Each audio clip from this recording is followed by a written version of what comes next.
Today's session is about a topic that's really close to my heart. It's about recruiter enablement. And why is it close to my heart? Because this is actually the area that I specialize in. I work with these lovely group of ladies down here in recruiting enablement. And for those of you who don't know what recruiting enablement is, actually, let me ask a question. Do any of you actually know what recruiting enablement is? Nah, don't worry. When I applied for my job, I had no idea either what I was applying for. Okay, so the way that, I suppose, elevator pitch is that I say that we are the team or group of professionals that help organizations to recruit better, to recruit smarter, to recruit more efficiently, to recruit in a more inclusive manner. And that's not just the recruiting team, that's anyone that interacts with the hiring process. Now, I'm in I suppose, a unique situation where, my organization has a team that does recruiting enablement, but many organizations don't. Many organizations expect their recruiting teams to do the role of recruiting enablement. And that's what we're going to talk about today, particularly when things are harder, and we know things are hard. We have less money, less budgets, less headcount, less technology, but they still want us to deliver. And that's what Molly here is going to be talking about. So, round of applause, Molly, over to you. Can y'all, you can hear me. Okay, so Emmy just told you half of my presentation. Thank you. I'm really happy to be here, mildly terrified, but mostly happy. And like Emmy said, talking about recruiter enablement, it's a pretty new function still. There's not that many companies that have a team like ours, we're a small team of 3. We support almost 30 global recruiters. And so it's new. I hope you've all at least heard of it, and that's why you're here today. But what I'm going to talk to you about is the little things that you can do even tomorrow or whenever you go back to the office to start plugging into your team, because it's not all that difficult. I don't want to sell myself out of a job, but there's definitely some easy stuff to do to start making life a little bit easier for your teams. I am the enablement leader at Sage, and yeah, we've had our team for about 18 months, so still pretty new. We're learning, we're getting on. I don't know which screen I'm looking at. Which screen are you guys looking at? All right, here we go.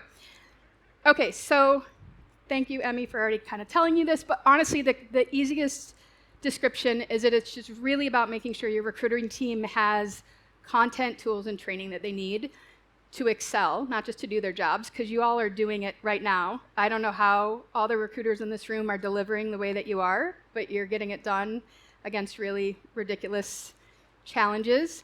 If I had to pick one word, I would say optimization, because it's really, it's all about optimization, reducing the friction. And then there's a big training component to it as well. And just so you know, this picture, so at Sage, one of our purposes, in fact, it's on the website, is that we try to break down barriers so that everyone can thrive.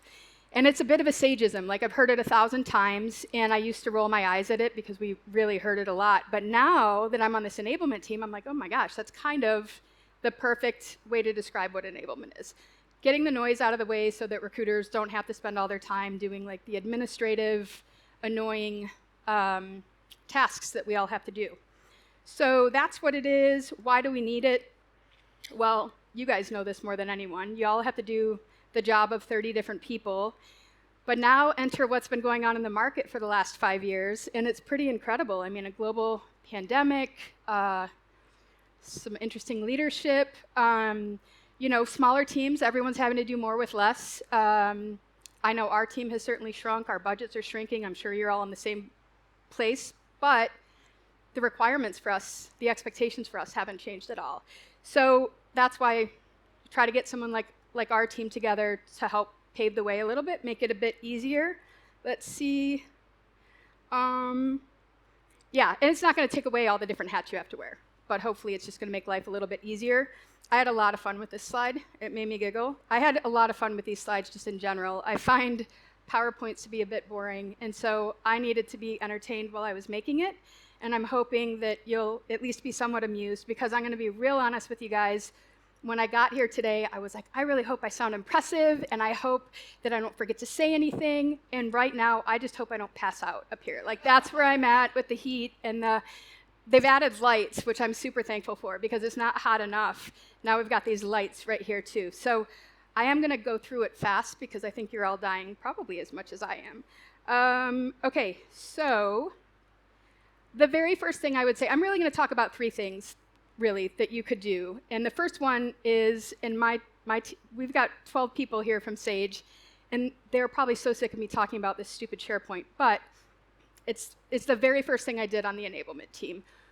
We've probably all been in that situation where you started a new company and you need this template or you need that process or how do I do this, and it's everywhere. Like, it's not just sitting in one place. You have to hunt it down. Was it in an email? Was it in a chat?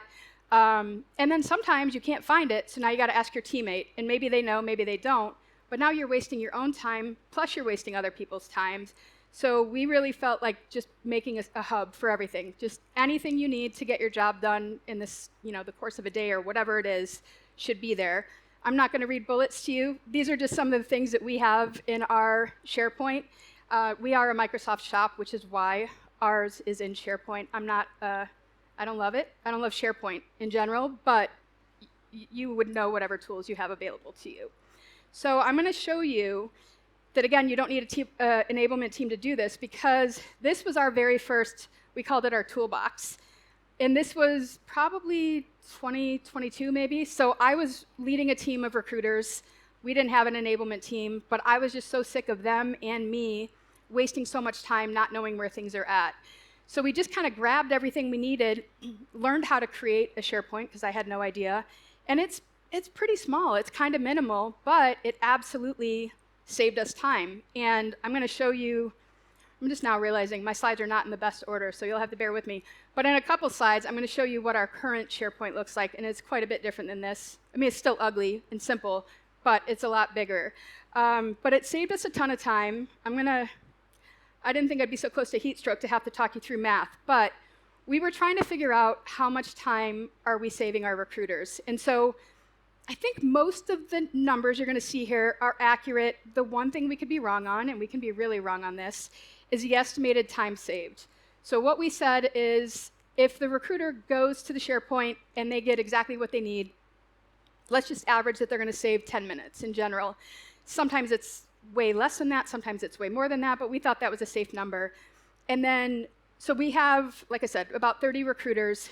Our SharePoint gets about 850 unique visits a month. So they're definitely using it, which is thrilling to me because I talk about it a lot. They spend about 2.5 minutes there. So I'm not going to talk you through the math, but we figured out 850 visits, 10 minutes saved, minus the 2.5 minutes that they're spending, comes out to 107 hours that they're saving per month. Not each, because then I'd be magical. But, that's almost 4 hours that they're saving. But to me, more importantly, their experience is better. Because already our jobs are frustrating. We saw that last slide. It's tough, and it's frustrating when you can't just get it done. Like, you know what you got to do, and you want to do it. You don't want to have to chase everything around. So, we always hear about hiring manager experience, candidate experience, but we don't really hear about recruiter experience. So, I think that's all good there. So, like I said, it's likely that you already have everything, not everything. It's likely you have a lot of what you need already. It's just a matter of tracking it down, gathering it, and putting it in one place. But some of it you're going to have to create. The one thing that somebody told me when I first started in enablement is that you should start by thinking about onboarding new recruiters. And I know a lot of us are probably not you're like, we don't need to worry about that. We're not hiring, we're shrinking, if anything. I thought that, and then we hired 13 contractors in the last year. So I was really happy that I put together an onboarding training plan. But the way we did it is thinking about, what does a new recruiter need to hit the ground running and be really successful? You make a list of all the things they're going to need, and then that's the stuff you want to go and put on your SharePoint. However, some of it might not exist yet, and that's when you become a bit of a copywriter. But again, this is not something that you have to do by yourself. You have really brilliant people on your team. Everyone's got different things that they're great at. Again, I'm not going to read slides to you, but whoever's the best sourcer or has the best response rates on LinkedIn, have them share their messages. Have them share what subject lines they're using, like what's working for them. Whoever's great at sourcing can help with the Boolean strings, whatever it is. But you don't have to do it yourself. So whoever's in this room to think, I want to try to make things better, all of this is stuff that you can share with your team, and I have no idea how big your teams are, but I'm sure there's people that can help you. I know at the beginning, I definitely felt like a copywriter because we didn't have a lot of this and we were switching to a global model. So our recruiters needed to all of a sudden be able to recruit in countries that not only do they not live in, but they've probably never even visited. So we immediately needed a lot of content, a lot of resources, and so I did feel like a copywriter. However, I was on the enablement team. I had the time to do it. It was my job. So again, you could start with something really simple, like the last slide I had. It's really, but this is, okay, so this is what it looks like now. It's a bit bigger. It's a lot bigger. It's not so easy on the eyes. So I will tell you, I don't want recruiters having to open folders. Like, to me, it's very frustrating when you're looking for something. You're like, I think it's in this folder. You open it. It's not there. Now you're, all right, well, maybe it's in that folder. And it's just, to me, too many clicks. The less clicks anyone has to make brings me more joy than I should probably even admit, because it makes me sound like a really big nerd. But really, the fewer clicks, I didn't even want them to scroll. Like, I don't even want them to scroll down. I wanted it all right there. So yes, it's a little bit difficult on the eyes. I don't know if you guys can even see it very well. Okay. Also, I should have mentioned this at the beginning, but I will happily send the deck out to anyone afterwards. I'll show you how we can do that. So let's see. Oh, so you guys will all figure out what platforms you have access to. I'm going to give a shout out to the guy down here in the kilt, because there is one company that I know that is a recruiter enablement platform, essentially. I don't work with them, but I know them well. I've done demos. It's a pretty cool tool, and it will act as your your resource hub, but then it does a lot of other stuff, right? And I'm not qualified to talk about it, but Steven is. So if you want to chase him down afterwards and talk to him, he's not that fast. It won't be difficult. And so I'm just kidding. You're super speedy. I know it. The other thing I would say, just a quick tip, is we had to make these sections or these links really clear what's in it. We just did a kind of an audit a few weeks ago, a month ago, and there were things that were like I would never have known what it was. So now we were like super clear about this is the ChatGPT prompts for job. Like, it's not pretty, it's not clever, but it's clear, so they now know what everything is.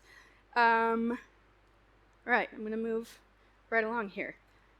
Okay, so the other big thing, second big thing, is recruiter training. And I know you guys are all hearing it, that we all have to have a growth mindset, that we're going to get left behind. Everything is changing really, really quickly. And I think probably if you just look around the stages and the agendas today, everyone's talking about AI. I think that's the first time I mentioned it, and I'm not going to talk about it. But we really do need to be, you gotta keep up or you're going to get left behind. Also, I would hope that there's just the natural curiosity to learn. But also for me, I'm just intrinsically lazy. And if you have a better way of messaging people, I want to try that. So I want to hear what other people are doing. So again, recruiter training, you don't have to do it all yourself. I don't. Even though I'm on the enablement team, we typically do have the recruiters train recruiters. And so I think they'd much rather listen to their peers than to me. We all get sick of listening to me. I'm sick of listening to me right now. But so again, you just go with whatever they're strong at, and you ask them to lead a session. And we have found there's safety in numbers. People don't like to speak publicly. It's still one of the top fears. I can attest to that right now. So typically we'll have two of them do it together. Then they've got someone to bounce ideas off of. If they're creating a deck, they've got that. But I wanted to give you two ideas that you could actually do tomorrow or Monday, whenever you're in the office. Super easy, really low effort from you for a pretty high result for your team. Number one, you're all here at a recruiting conference. If your whole team didn't come, then, and we asked our team to do this today too, like when you're in sessions, if there's something like an aha moment or a really great nugget that somebody shares or something that you're like, wow, we should try that. I could try that tomorrow. I said, take a picture of the slide and like take some notes. And then we'll go back, because again, we have a team of 30, but only 12 of us are here today. So then we'll go back and have like a RecFest recap session in a few weeks or next month and just share with the rest of the team what we got out of this session today. So again, really low requirements. We don't even have to do a fancy deck. We're just taking the pictures of the slides and throwing them on a screen, and everyone will get a chance to present, and I think it's a great development growth opportunity for anyone on your team. We all have to get a little more comfortable with that. And then the second thing I would say, and we did this probably maybe our second or third training session, is we did a how do we sell the company? What's your elevator pitch when you're talking to candidates? And so I just scheduled the session. Honestly, that was my commitment.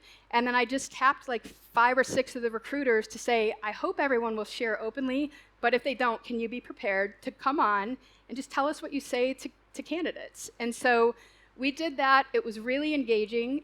Everyone, I thought it was really interesting to hear, because we are a global team, how differently our messages and our pitches change based on the region and based on the role. And then those 5 or 6 people, or 10, whatever it was, of course they all shared, but other people were sharing too. And I think everybody walked away with some good ideas, probably switched things up a little bit for themselves. But those 2 things, like no effort for you, except for to schedule something and maybe ask a couple people to help out or be prepared. But another shout out. 2 companies I'm calling out today, not just because I think they would help, and I'm trying to help you figure out how to make life easier when you don't have a dedicated enablement team like ours. Social Talent, I'm pretty sure they're pretty huge over here. They have a booth, but it's a learning platform specifically for recruiters and sourcers. We've had Social Talent for about 2 years, I want to say, and it's amazing. Honestly, the biggest problem we have is where do we find the time to do that learning, because everybody's over capacity. So we're trying to find the way for it, but it's also really important. So anyway, that's a great tool if you have some budget, because it's not free, but if you have budget, it's a great tool to consider, and they have a booth over there. So that's the recruiter training. Let me just make sure I didn't forget anything. Yeah, no, I think that's good. And then just some other ideas there of things that you could do pretty easily for your team or have them do. So then our hiring managers, don't we love them so much? They are a special breed, and I should say some of them are great, but others are really tough to work with and to work for. And what I'll say here is the more time you can invest in training your hiring managers, the easier your job gets, the better the experience for the candidates that you're dealing with. And also, I feel like hiring managers, I think we just assume that they don't have time for us or they think they know better, but they are much hungrier for some actual training around interviewing than you know. And I know this because we built a training, we built an e-learn about a year and a half ago, and it was just 30 minutes, took a lot of time to figure out all the content and what to put in there and work with the L&D team, and I'm not suggesting that you need to do that, because you don't. Again, we have the time for it. But every little thing you can do to help educate your managers, the hiring managers and the interviewers, is going to pay off for you especially. And what I'll say is we've done it, it's been, like I said, about a year. We've had, I think, just over 900 managers complete it across 16 countries. Across 16 countries. It's in 4 languages now. But the completion rate is 70%. And I don't really know what I expected, but I expected it to be lower than that. I had very low expectations, and shame on me for that. I'm just too critical, I think. But I'm kind of thrilled with 70%. Of course, I want it to be higher than that, and we will do everything that we can to do that. But my point is, they were really receptive to it. And we've had executives take it. It's, I don't think people feel like they're too good for it. They've been winging it all this time. I mean, if you sit in any manager interview, half the time I was just like, something has to change, like right now. Right now, that's it could be a legal implication, some of the stuff that they ask about.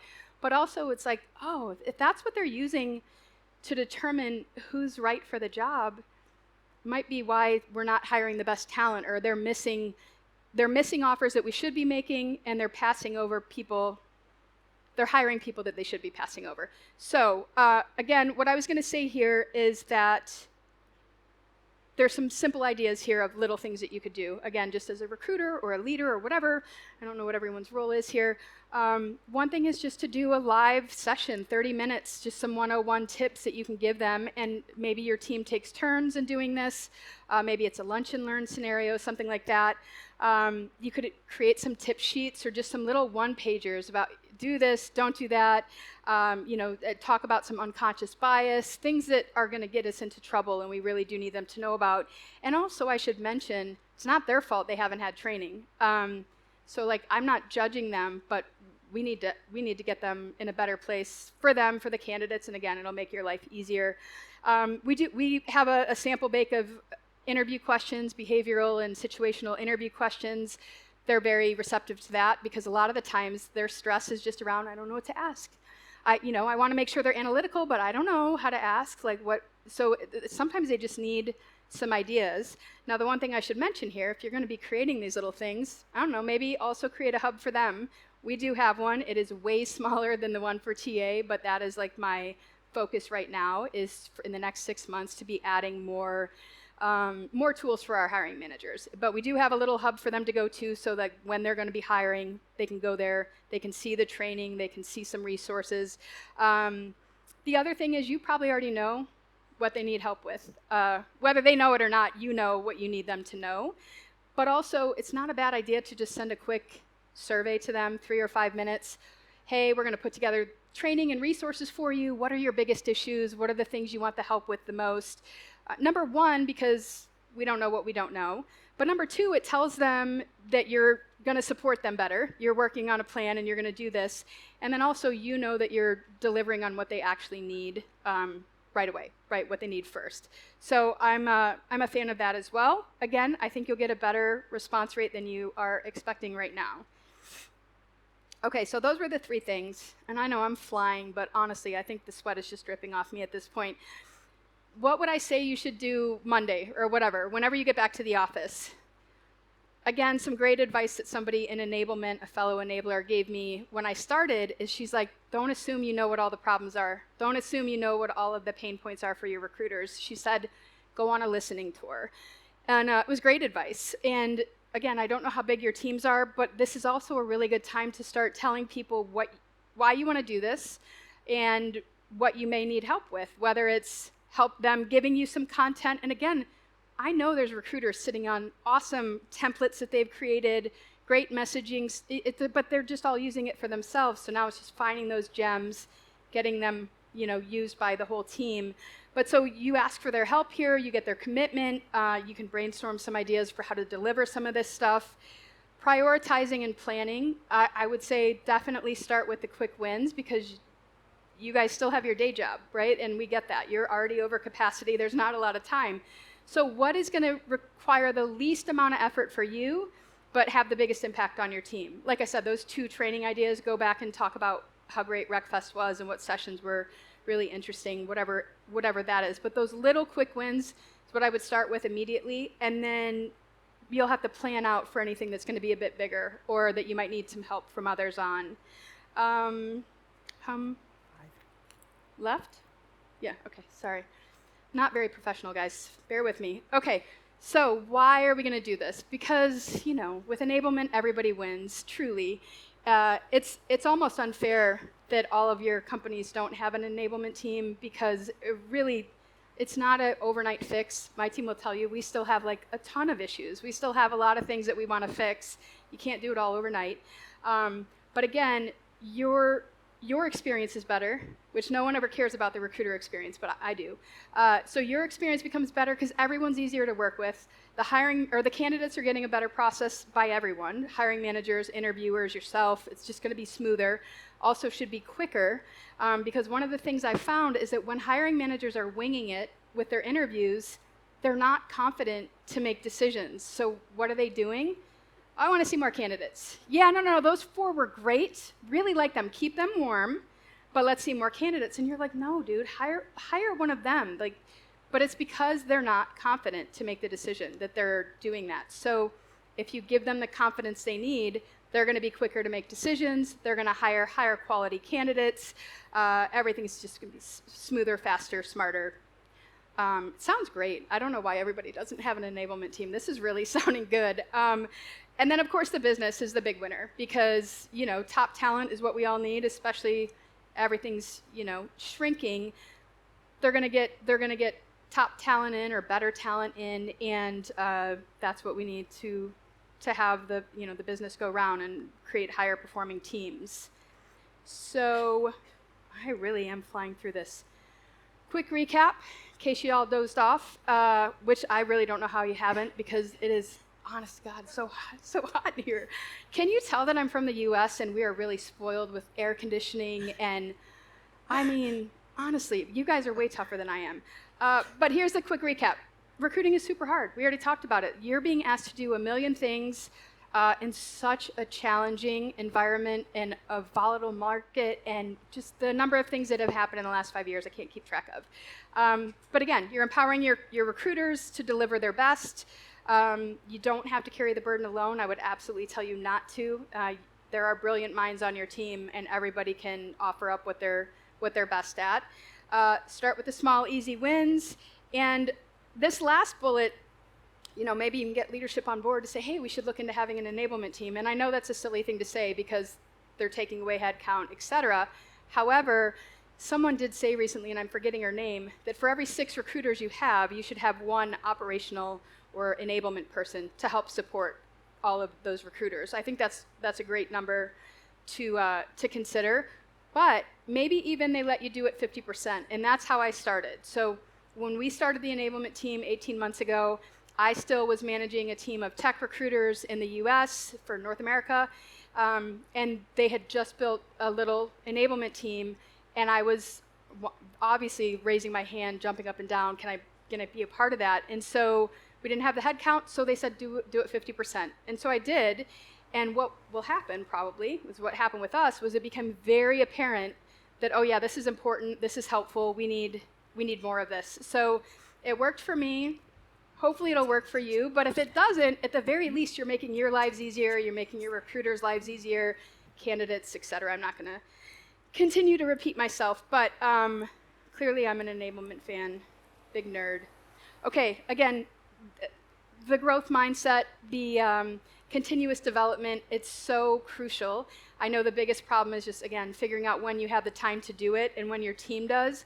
But these are, first of all, I know there's tons of great podcast videos, tools, newsletters that I don't have on this list, but these are the ones that I have, that I use, that I read, that I try to make time to listen to, et cetera. And so even when you're looking at what can I train my recruiters on, well, if you take some of these, read some of these newsletters, which they are going to take you on a black hole of like more and more articles, but it's amazing. It's all good information. And then you can take that back to your team, summarize it, and tell them. So again, I will share this at the end so you can get these links. Got poetry on here, social talents on here as well. And that's it. Please, feel free to connect with me on LinkedIn. I'm not savvy enough to have a QR for the actual deck, so you will have to then message me and say, hey, send me your deck, and I will. Hopefully by Monday, I would be able to send that out to you. So I think that's all. Fabulous. Thank you. Molly, I absolutely love that. Like I said, it's a topic that's dear to my heart. I know, well, you did all the heavy lifting for me, so thank you. Not at all. I'm going to ask you just to pause for a little bit and see if anyone has any questions. Yeah? All right, I'm going to come on down. She works with me. That shouldn't even count. No, what? Don't say that's fine. Yeah. There you go. Hi, Molly. Hello.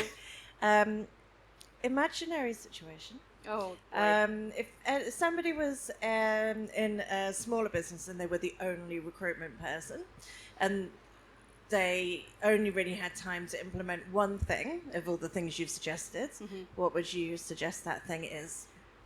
I mean, I think the hiring manager enablement, probably, because again, that's just, it's, like I said, it's critical from a legal perspective, from a candidate experience perspective.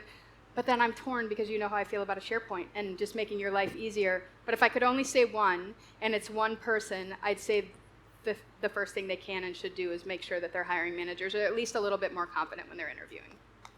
Thanks for the question. There you go. Sorry, Molly. I No. feel like we're really... I love it. So similar to Joe, I'm thinking about it for a slightly smaller organisation. In your travels through talking to people about enablement. Have you ever seen ops and enablement sitting in the same function, or has it always been within TA delivery? It's a really good question. So I've actually found there's very few organizations, and I met Emmy 2 months ago when I came here, and I looked up enablement people in London, and then I messaged them, do you want to be friends? Can we get a drink? Like, can we just talk about enablement and learn from each other? And what I'm finding is that there are maybe a few really large organizations that will have like a rec ops team and an enablement team, but usually they just use us interchangeably. Myself, our team, I would say is more TA operations, because we're not just doing enablement. There's 1,000 other things that they're throwing everything at us that is not hiring candidates. Anything and everything they're throwing at our team. So I think most companies still kind of look at it as the same, and it's not the same, but they do look at it as the same. So I think it's one or the other in most cases. Yeah. At the risk of Uh-oh.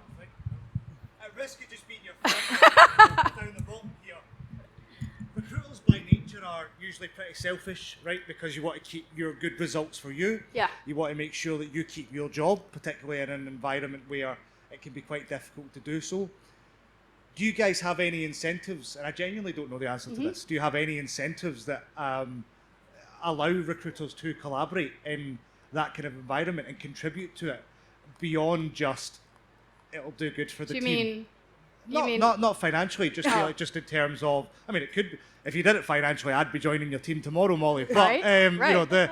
The reality is just: is there anything in there about like, okay, well, you get to be considered for maybe more initiatives that we have, or you get to kind of present ideas? Yeah, no, I mean, not in writing, we don't. I think just in general, we have a very non-selfish team of kind people that want to help each other nice. out. That's not what she said the other day. I by did. the Do way. you guys hear me? I love you so much. But I will say that like anything that you do takes you away from what everyone else is doing, which is just like recruiting, filling recs, leadership is going to see that, and they're going to see that you have the desire to take on more, to do more. I think anyone that can do, presenting some trainings and things like that, you're pushing yourself, you're doing the scary stuff, you're getting outside your comfort zone. We all know that you need that to kind of excel your career. So I'd say from that perspective, they are going to get noticed. Yeah. The ones, if you think about a team of 30 and then we've got our leadership, they don't know maybe what each recruiter is doing, but when the recruiters are presenting a training to the rest of the team, they're standing out for sure. So there's that. And just to let everybody know, you and I will be racing because you said I was slow. I could totally just take down you. the middle of the Listen, breakfast Stephen, park in about half even, an hour. So even just join us there. Thank you. Not even a contest. I mean, there was a question. Yes, coming over. I will not beat you. I am as slow as molasses. Thanks, Molly. Just connected with you on LinkedIn. Just want to say go green. Great. I'm curious from a reinforcement standpoint, from a change management, generally speaking, some of the difficulties that we have is getting recruiters to adopt something new. Oh my gosh, preach. Yeah. So how do you recommend the reinforcement takes place for some of these resources? Is it just generally because they find that it's saving them time, or do you do specific items along the way to help them realize the benefits? So I think it's just me being annoying and repetitive, honestly, because at the beginning we certainly weren't having 850 visits to the SharePoint. And then I think it's them starting to slowly see, oh, it's so nice to get this template or to have that. One of my biggest issues, and you're right, recruiters get stuck in their ways and they don't, they're just like heads down because they're too busy. So it is hard for them to stop and take the time and accept some change, even if it's going to help them in the long run. But we've been really struggling with how do we communicate to them without overwhelming, because especially when we first started, it was like, hey guys, we did this, look at this. And we were emailing and chatting, and then we'd have meetings. It was too much. So now we're just trying to be really deliberate with what we message. We also use the managers quite a bit. So when I have something that I need them to know like right away, I don't want to keep messaging them because I know that's annoying. They have weekly teams with their managers, their TA managers, so I'll say to the managers, hey, can you reinforce this with your team? Can you tell them about this? Can you remind them of this? And then the other thing we do is I was just able to add an analytics to my analytics person, my team, a couple months ago, and so she's been able to pull these really great reports together every month that shows how are we doing with LinkedIn, how are we doing with social talent, how are we doing with like the number of days positions are open, and how are our job postings looking. That's an entire another topic I could talk for days about, job postings and just how atrocious they typically are.